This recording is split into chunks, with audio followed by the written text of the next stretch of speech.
사람 인생이 무너질 때는 대개 아주 조용합니다. 폭풍처럼 오지도 않고 경고음이 울리지도 않아요. 그날도 그랬습니다. 8년 전 비가 오던 오후였어요.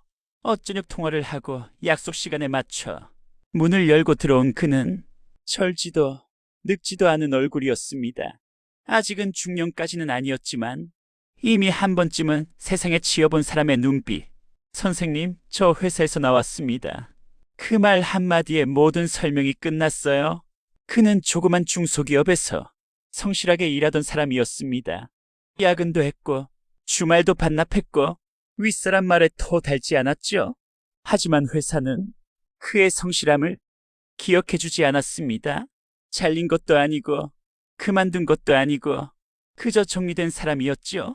그는 커피를 앞에 두고 한참을 말이 없었습니다. 그러다 이런 말을 하더군요.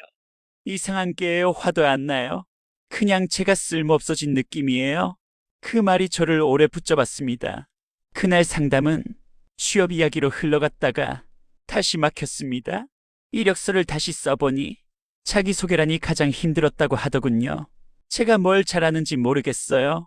그냥 시키는 일은 잘했는데 그 말 속엔 이 시대를 살아온 수많은 사람의 얼굴이 겹쳐 보였습니다.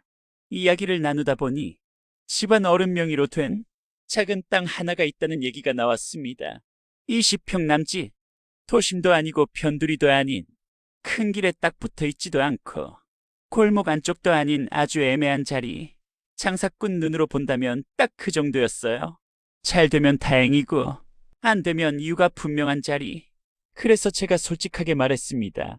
입지는 100점짜리는 아니다. 그는 고개를 끄덕였어요. 이미 알고 있다는 표정이었습니다. 하지만 제가 말을 이었습니다. 60점은 되는 것 같다. 그때 그의 눈이 아주 잠깐 반짝였습니다. 문제는 제가 말했습니다. 장사를 할 거면 지금 당장 시작하지 마라. 그는 놀란 표정이었죠. 아마 지금이 제일 급한데요.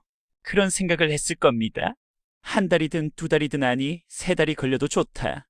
딱 하나만 정해라. 뭡니까? 메뉴.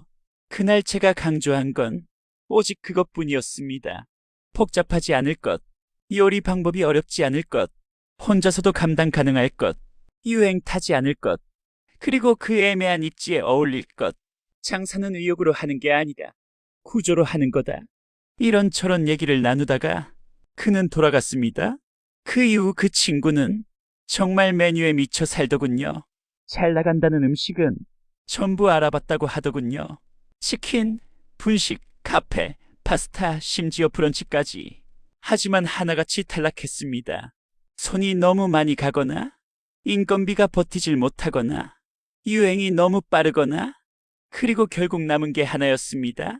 황태 그러니까 북어국이었어요. 그런데요, 이 친구가 선택한 국밥은 흔히 떠올리는 진하고 기름진 국밥이 아니었습니다.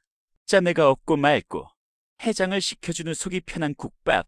술 마신 다음 날만이 아니라 아무 날에나 먹어도 부담 없는 국밥. 그는 국을 수십 번 끓이고 수십 번 버렸다고 했습니다. 선생님, 국밥은 거짓말을 안 하더라고요. 그 말이 인상 깊었습니다. 가게를 열던 날 손님은 거의 없었습니다. 하루 5명. 그중 2명은 나를 포함한 지인, 1명은 길을 잘못 들어온 사람. 첫 석 달은 매일 적자였습니다. 혼자 장을 보고 혼자 국을 끓이고 혼자 설거지를 하며 밤마다 계산기를 두드렸겠죠. 문을 닫고 불을 끈 뒤 텅 빈 가게에 서 있으면 회사에서 잘리던 날보다 더 초라했을 겁니다. 그래도 그는 문을 닫지 않았어요. 왜냐하면 국은 점점 안정돼 가고 있었거든요. 맛이 들쑥날쑥하지 않고 매일 같은 자리에 같은 온도로 같은 깊이로 나왔습니다. 그리고 조용한 변화가 시작됐습니다. 여기 국밥 깔끔하네? 속이 편해? 다음에 또 올게요. 큰 칭찬은 아니었지만 그 말들이 조용히 쌓였습니다. 1년, 2년, 3년이 지나면서 가게엔 여전히 메뉴가 하나뿐이었지만 손님은 늘었습니다. 아침 출근 전이나 점심시간이면 근처 사람들이 이렇게 말하기 시작했습니다. 오늘 국밥 갈까? 그 말 속엔 이미 그 가게가 고유명사처럼 들어있었습니다. 5년이 지난 지금 그 친구는 여전히 그 가게를 지키고 있습니다. 대박은 아닙니다. 프랜차이즈도 아니고 인터뷰 요청도 없어요. 하지만 빚에 쫓기지 않고 잘릴 걱정도 없고 내일 문을 열 수 있다는 확신이 있습니다. 그는 어느 날 이렇게 말했습니다. 선생님, 처음엔 국밥을 팔았는데요. 지금은 제 인생을 지키는 것 같아요. 인생이란 게 꼭 대단한 기회에서 바뀌지는 않습니다. 어떤 사람은 회사를 잃고 피를 맞고 국밥 하나로 다시 사람 구실을 시작합니다. 입지가 60점이어도 준비가 100점이면 길은 열립니다.